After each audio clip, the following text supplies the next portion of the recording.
नमस्कार, मैं करण आपका स्वागत करता हूं मेरे नए वीडियो में। जिस तरह से एक बहुत बड़ी न्यूज़ आ रही है जो रीट 2022 के बारे में है। तो रीट 2022 का जो हमने एग्ज़ाम दिया था और जिसमें सेलेक्ट हुए थे, उसमें कुछ क्वेश्चंस पे विवाद था और उस विवाद को कुछ बच्चे कोर्ट में लेके गए थे और वो केस काफ़ी लंबा चला था। और अब उस केस के ऊपर ये फैसला आया है कि जिन क्वेश्चंस पे विवाद था उस क्वेश्चन्स को दोबारा देखा जाएगा और दोबारा उन्हें चेक किया जाएगा। इसका मतलब ये है कि अब रिवाइज रिजल्ट आएगा। 2022 का जो रिजल्ट है, रीट 2022 का जो एग्ज़ाम था, उसका जो रिजल्ट था उसको पूरी तरह से दोबारा रिवाइज किया जाएगा। तो इसमें सबसे चिंता वाली बात ये है कि ये जो है इसमें जो सेलेक्ट हुए थे उनको तो काफ़ी साल हो गए नौकरी करते हुए, 1-2 साल, काफ़ी टाइम हो गया। और अब जब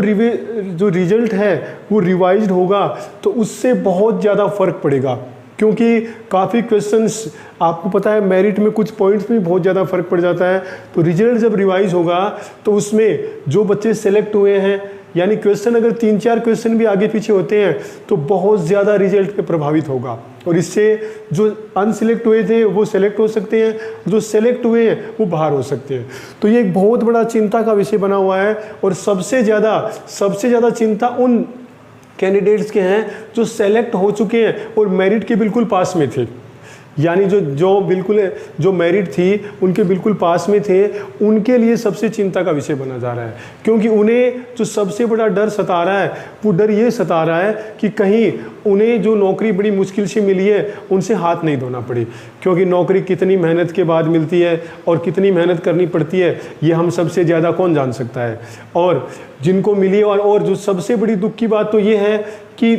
जो नौकरी लग चुके हैं, जो इतने खुश हैं, उनका अगर रिजल्ट प्रभावित होता है तो उन्हें तो बहुत कुछ प्रॉब्लम हो सकती है। तो इसके लिए ये बहुत बड़ी चिंता का विषय है और स्पेशली युवाओं के लिए जिन बेचारों ने एग्ज़ाम दी थी और सेलेक्ट हो गए थे वो बहुत ज़्यादा परेशान है इसके लिए। और एक जो भर्ती थी उसमें कुछ कैंडिडेट्स को बाहर भी कर दिया गया है जो बहुत विरोध कर रहे हैं, जो कि ये बहुत गलत बात है। क्योंकि जो सेलेक्ट हो चुके हैं, अगर क्वेश्चंस में कुछ दिक्कत थी तो ये जो माध्यमिक शिक्षा बोर्ड, जो राजस्थान कर्मचारी चयन आयोग है, उनकी कमेटी की प्रॉब्लम थी। लेकिन जो बच्चे सेलेक्ट हो चुके हैं और उन्होंने काफ़ी 1 साल 1.5 साल से नौकरी कर रहे हैं तो उनको बहुत बड़ी ये प्रॉब्लम है। लेकिन इससे भी बड़ी राहत की खबर ये है कि जो RSSB कर्मचारी चयन बोर्ड के अध्यक्ष आलोक राज जी है, उनका एक ऑडियो आया था और उनमें उन्होंने ये बताया था कि उनसे जो पूछा गया था कि अभी जब रिजल्ट रिवाइज होगा तो उससे जो बच्चे प्रभावित होंगे या जो सेलेक्ट हो चुके हैं, जो नौकरी कर रहे हैं, अगर रिजल्ट प्रभावित होने से अगर वो मेरिट से बाहर आ जाते हैं तो क्या होगा। तो उन्होंने उस ऑडियो में मैंने जो देखा था और उसकी जो बात सुनी थी उनमें उन्होंने यही कहा था कि हम किसी के साथ अन्याय नहीं होने देंगे, यानी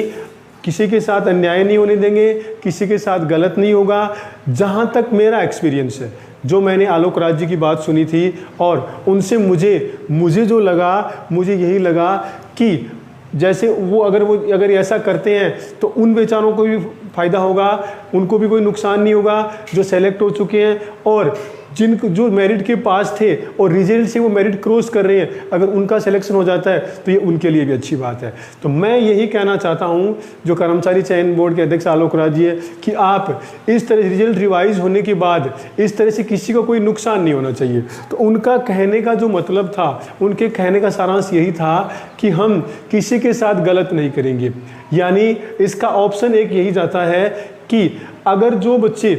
जो बच्चे मेरिट में आने के बाद सेलेक्ट होते हैं और मेरिट में आ जाते हैं और जिनका रिजल्ट रिवाइज से जो पहले से ऑलरेडी नौकरी कर रहे हैं और वो रिजल्ट में मेरिट से बाहर हो जाते हैं, तो क्योंकि वो पहले से नौकरी कर रहे हैं, उनको काफ़ी 2022 की बात है तो कम से कम 1 साल के आसपास हो गया, तो उनके लिए नए पद सृजित करके उनके साथ भी नाइंसाफ़ी नहीं होनी चाहिए। ठीक है, 1-2 नंबर में अगर कोई मेरिट में रह भी जाता है, इसका मतलब उनकी मूल्यांकन या उनकी योग्यताओं का मूल्यांकन नहीं किया जा सकता। अगर मान लो जो रिजल्ट में आए 1 नंबर से वापस मेरिट से बाहर हो गए और ऑलरेडी अगर वो नौकरी कर रहे हैं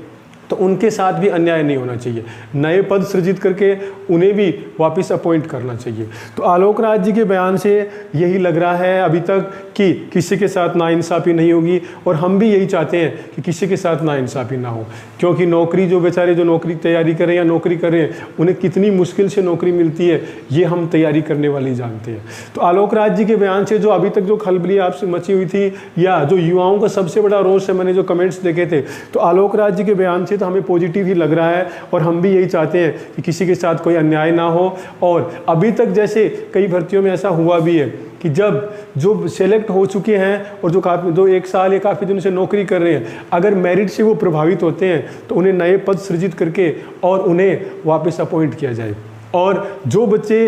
रिजल्ट रिवाइज होने के बाद नए बच्चे सेलेक्ट होते हैं उन्हें भी पोस्टेड किया जाए। तो मैं आपसे यही कहना चाहूँगा, आप इससे निराश मत होइए, परेशान होने की ज़रूरत नहीं है, सब कुछ पॉजिटिव ही होगा, और हम भी चाहते हैं कि सब कुछ पॉजिटिव हो। तो ये जो आलोक राज जी का बयान था उससे तो सब कुछ पॉजिटिव लग रहा है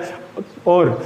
सब कुछ सही होगा। तो ये इस तरह की वीडियो या इस तरह की न्यूज़ मैं आपके लिए लेके आता रहूँगा। मुझे जब ये न्यूज़ मिली तो सबसे पहले आपको ही मैंने बताई, आलोक राज जी का जो मैंने ये ऑडियो सुना था उसमें। तो ऐसे वीडियो मैं आपके लिए लाता रहूँगा। आप मेरी वीडियो देखते रहिए, मेरे चैनल को सब्सक्राइब कीजिए, लाइक कीजिए, और आप मेरे लिए या मुझे इतना समय देते हैं इसके लिए आपका बहुत बहुत धन्यवाद।